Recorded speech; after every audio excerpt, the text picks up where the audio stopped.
आज का हमारा टॉपिक है CPR, cardio pulmonary resuscitation, heart lungs को रिवाइव करना।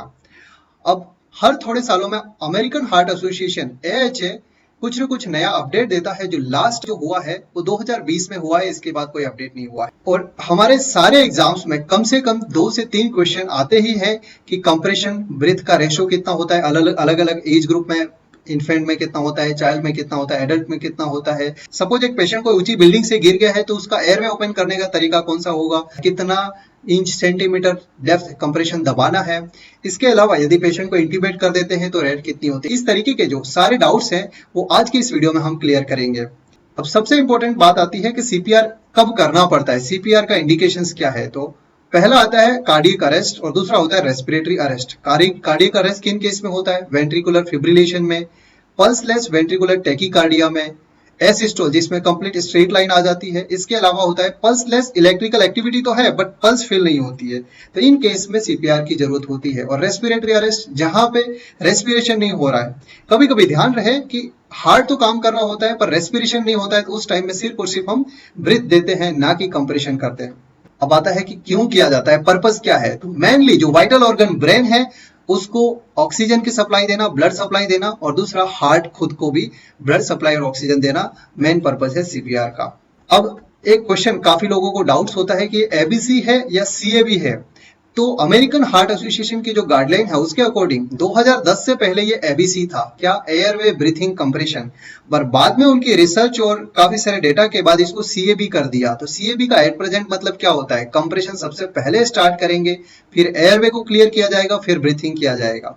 कंप्रेशन पहले करने का पर्पस ये है कि जो भी अवेलेबल ब्लड ऑक्सीजन है उसको वाइटल ऑर्गन तक पहुंचाना, इसके बाद हम एयरवे और ब्रीथिंग करेंगे। तो इससे सर्वाइवल रेट काफी ज्यादा होता है। तो एट प्रेजेंट सीएबी के साथ हम आगे चलेंगे।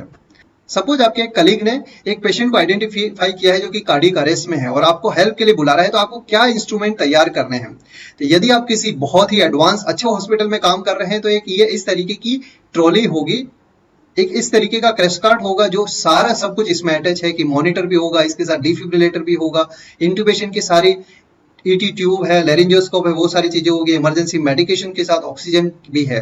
बट यदि आप किसी छोटे सेटअप में काम कर रहे हैं तो ये एक एक चीज आपको अरेंज करनी है, क्या क्या करना है, क्रैश कार्ट करना है, डिफिब्रिलेटेड करना है, इंट्यूबेशन के इक्विपमेंट सारे तैयार करने हैं, एम्बो बैग, ऑक्सीजन, पोर्टेबल मॉनिटर।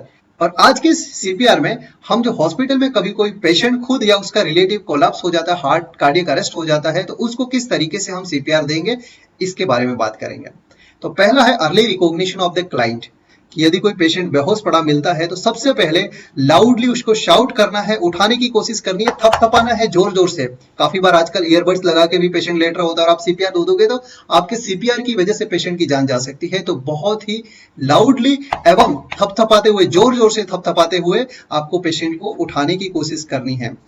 अब आगे बढ़ते हैं कि हार्ट रेट चेक करनी है, तो कैसे करेंगे और कहां पे करेंगे हार्ट रेट।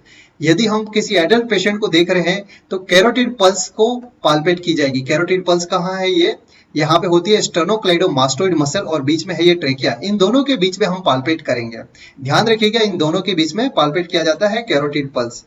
और यदि कोई बेबी 0 से 12 मंथ का है तो उसको पाल्पेट करने के लिए ब्रेकियल आर्टरी पाल्पेट करेंगे। ये इस इमेज में ब्रेकियल आर्टरी को ही पाल्पेट कर रहा है। और यदि बच्चा 1 साल से 8 साल तक का है तो फीमोरल भी किया जा सकता है, कैरोटिड भी किया जा सकता है। इसके लिए क्या चीजें ध्यान रखनी जरूरी है कि कभी भी हम पल्स को 10 सेकंड से ज्यादा के लिए पाल्पेट करने की कोशिश नहीं करेंगे, क्योंकि यहाँ पे हम टाइम वेस्ट कर रहे हैं। हम कैरोटिड पल्स चेक कर रहे हैं तो कभी भी दोनों साइड से एक साथ में कैरोटिड पल्स नहीं चेक करना है, क्योंकि हम सपोज हार्ट चल भी रहा है तो दोनों दबा के और उसकी सप्लाई को डिमिनिश कर देंगे, बंद कर देंगे। अब यदि हमें पता चल गया कि पेशेंट का हार्ट काम नहीं कर रहा है, ब्रीथिंग भी नहीं करता है, तो तुरंत ही लाउडली हेल्प के लिए बुलाना है और इमरजेंसी रेस्पॉन्स को एक्टिवेट करना है। जो भी एनएबीएच आजकल इंडिया में हॉस्पिटल है उनमें ये सिस्टम कोड ब्लू कहलाता है। क्या, कोड ब्लू, जिसमें तुरंत ही मेडिकल इमरजेंसी का सिस्टम एक्टिवेट कर दिया जाता है, जहां पे एक एनेस्थेटिस्ट, मेडिकल ऑफिसर और नर्स जो कि इस कोड ब्लू की टीम होती है वो विक्टिम तक पहुंचते हैं अपनी लोकेशन पे, और इसी को बोलते हैं activating emergency response system. Code blue को एक्टिवेट किया है तब तक कंप्रेशन स्टार्ट हो जाना चाहिए। यदि आप इस वीडियो को देखते हुए यहां तक पहुंचे हैं तो प्लीज चैनल को सब्सक्राइब करें, वीडियो को लाइक करें और अपने कुछ एक दो दोस्तों को शेयर जरूर करें। अब बात करते हैं हाई क्वालिटी सीपीआर कैसे किया जाना चाहिए।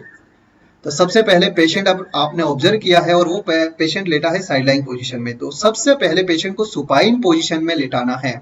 सेकंड, उसका जो सरफेस है, यदि वो मोटे गद्दे पे लेटा है तो उसको हार्ड सरफेस पे लेटाना है। अब बात आती है कि जो रेस्क्यूअर है उनके लिए क्या बातें ध्यान रखनी है। तो उनका हेड जो है वो स्ट्रेट होना चाहिए और कहाँ पे रखना है, कैसा रखना है। तो जो उनका डोमिनेंट हाथ है रेस्क्यूअर का, वो पहले रखना है और उसका दूसरा हाथ उसके ऊपर इस तरीके से उंगलियों में फंसा के, इस तरीके से उंगलियों में फंसा के रखना है। अब बात करते हैं रेट। तो मिनिमम रेट, चाहे बच्चा हो, इन्फेंट हो, चाइल्ड हो, एडल्ट हो, सभी के लिए मिनिमम रेट है 100 रेट कंप्रेशन पर मिनट मिनिमम।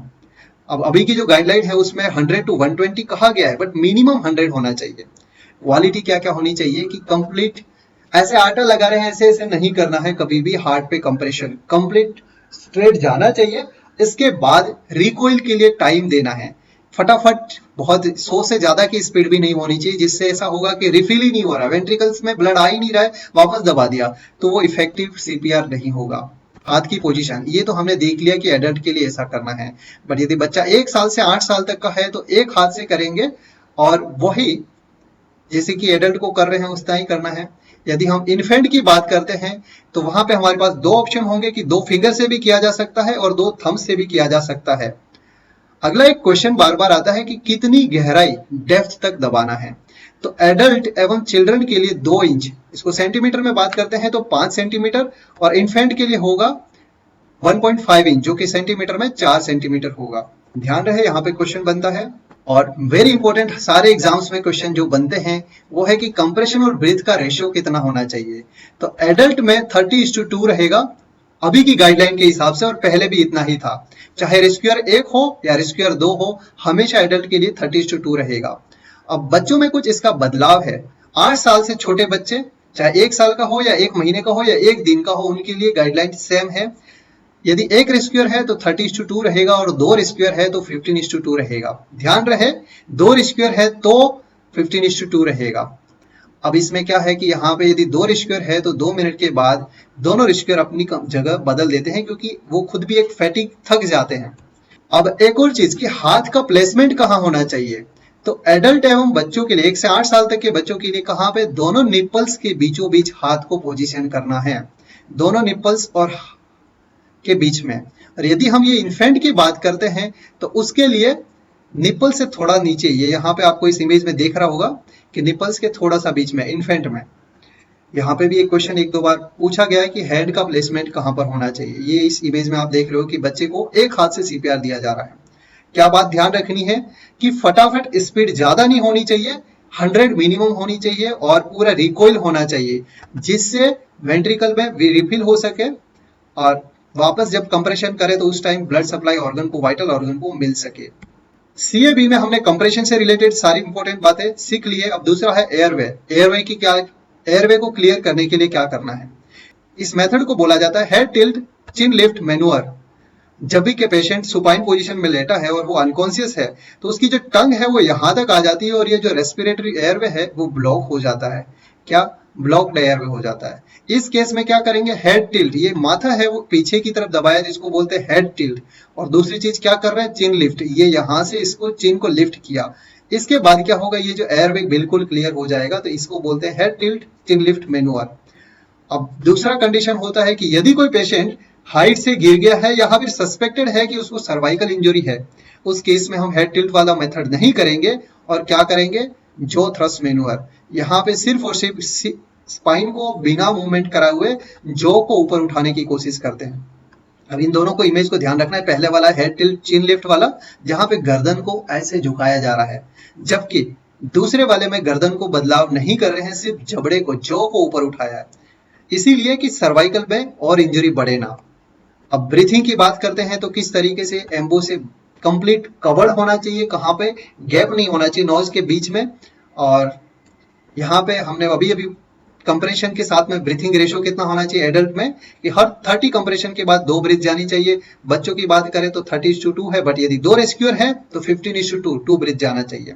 एक और क्वेश्चन आता है कि यदि पेशेंट को हम हॉस्पिटल में ये सारी चीजें कर रहे हैं तो थोड़ी सी देर में एनेस्थेटिस्ट आके इंट्यूबेट कर देते हैं, तो ब्रीथिंग रेशो कितना होना चाहिए, जिसको हम एडवांस एयरवे के नाम पे क्वेश्चन बोलते हैं कि एडवांस एयरवे हो जाने के बाद ब्रीथ रेट क्या होना चाहिए। तो एडल्ट में होना चाहिए 1 ब्रीथ एवरी 6 सेकंड, 6 सेकंड में एक ब्रीथ। तो 6 सेकंड के एक बाद ब्रीथ के मतलब हो जाता है कि 10 ब्रीथ प्रति मिनट के हिसाब से, और यही चीज बच्चों में होती है। तो 1 ब्रीथ एवरी 2 सेकंड, क्या 1 ब्रीथ एवरी 2 सेकंड, किसके बाद, इंट्यूबेशन हो जाने के बाद।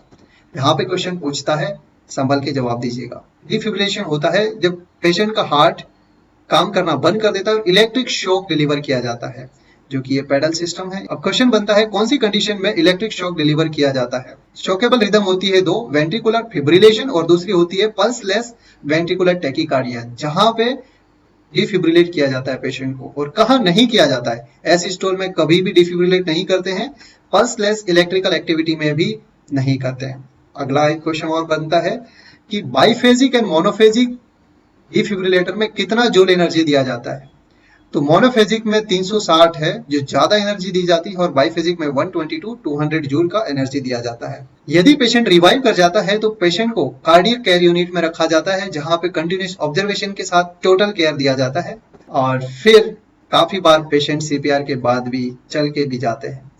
यदि आप ये वीडियो देखते यहाँ तक पहुंचे हैं तो मैं उम्मीद करता हूँ आपको वीडियो जरूर पसंद आया होगा। तो एटलीस्ट आप एक अपने किसी दोस्त को जरूर शेयर करें और कुछ एक दो कमेंट भी करें, मजा आएगा, हमको भी मोटिवेशन मिलेगा। Thank you, have a good day.